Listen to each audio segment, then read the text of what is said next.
জাতিকে যদি আমরা খুব ভয় দেখিয়ে ফেলি তাহলে কিন্তু জাতি রোগাগ্রস্ত হয়ে যায়। ভ্যাকসিনের মজুত এখন স্থিতিশীল অবস্থায় রয়েছে।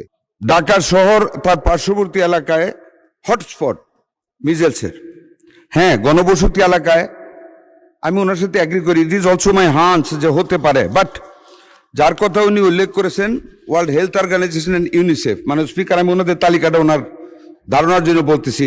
Dhaka is not included in that hotspot area. Out of the 18 districts, the Borgona, Borishal, Jalokati, Chatpur, Coxsbazar, Munshiganj, Madaripur, Dhaka, Nawabganj only, Nawabganj, Shariatpur, Gazipur, Jashur, Netrokona, Mymensingh, Pabna, Rajshahi, Naogaon, Chapainawabganj, Natore, এইসব ডিস্ট্রিক্টে কোনো উপজেলায় একটি উপজেলা, কোনো জেলার দুইটি উপজেলা, এরকম ভাবে ওনারা হটস্পট লিস্ট করে দিয়েছেন to start the vaccine immediately and urgently, which we have started from the last 5th April. আর আমরা 12 তারিখ থেকে we are going to cover Dhaka city north, south, Mymensingh and Barishal city corporation. আমরা ডিক্লেয়ার করেছিলাম from 3rd May all over the country শুরু করার জন্য। আমরা এটাকে আরো এগিয়ে নিয়ে আসছি, because we have been able to collect the necessary vaccines from UNICEF by this time, and so we are expediting the vaccination program all over the country from 20th of this month. আমরা 14 দিন এগিয়ে নিয়ে আসছি। from 3rd মে থেকে আমরা এটা আগামী 20 তারিখ থেকে ইনশাআল্লাহ শুরু করব। এটা আপনাকে অবগত করলাম। মাননীয় স্পিকার, আমি সার্বিকভাবে ওনার বাকি কথাগুলোর আরেকটা কথা বলেছেন উনি, গবেষণায় দেখা গেছে হাম কেবল একটা ভাইরাস তো এটি একটি ইমিউন এমনেশিয়া তৈরি করে, যাতে হামের পরে বাচ্চারা অন্য রোগে মারা যেতে পারে। মাননীয় সংসদ সদস্য, জাতিকে যদি আমরা খুব ভয় দেখিয়ে ফেলি তাহলে কিন্তু জাতি রোগাগ্রস্ত হয়ে যায়। রোগীর পাশে পজিটিভ কথা বলতে হবে। হাম কিন্তু আমারও ছোটবেলা হয়েছে, নিশ্চয়ই আপনারও হয়েছে। অল বেবি হাম হয়, কিন্তু আমরা কিন্তু সব মরে যাই না। আমাদের কিন্তু এখন লংজিভিটি আরো বৃদ্ধি পেয়েছে ইনশাল্লাহ।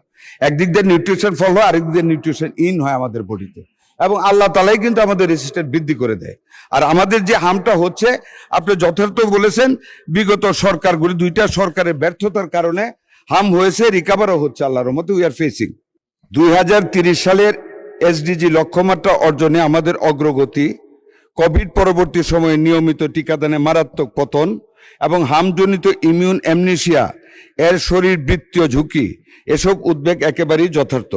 তবে মাননীয় প্রধানমন্ত্রী জনাব তারেক রহমানের নেতৃত্বাধীন বর্তমান সরকার স্বাস্থ্য খাতকে অগ্রাধিকার দিয়ে বিষয়টিকে সর্বোচ্চ গুরুত্ব প্রদান করেছে। মাননীয় স্পিকার, গত 5 এপ্রিল থেকে আমরা জরুরি ভিত্তিতে হামের টিকাদান কর্মসূচি শুরু করেছি।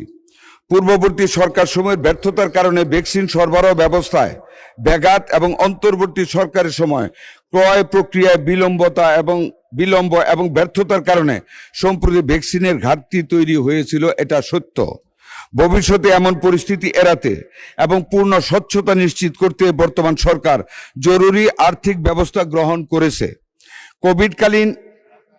কোভিডকালীন এডিবি, এশিয়ান ডেভেলপমেন্ট ব্যাংক মহামারী তহবিলের অব্যবহৃত 604 কোটি টাকা আমরা হাম, রুবেলা সহ জরুরি ভ্যাকসিন ক্রয়ের জন্য এরই মধ্যে পুনর্বিন্যাস করেছি। উন্নয়ন অংশীদারদের সাথে, বিশেষ করে ইউনিসেফের ক্রয় ব্যবস্থার মাধ্যমে সমন্বয় জোরদার করে দ্রুত ভ্যাকসিন সরবরাহ পুনরুদ্ধার করা হচ্ছে, যেই কারণে আমরা ভ্যাকসিন আগামী সারা দেশব্যাপী 15 দিন এগিয়ে এনেছি। মাননীয় স্পিকার, আমি এই সংসদকে আশ্বস্ত করছি যে ভ্যাকসিনের মজুত এখন স্থিতিশীল অবস্থায় রয়েছে।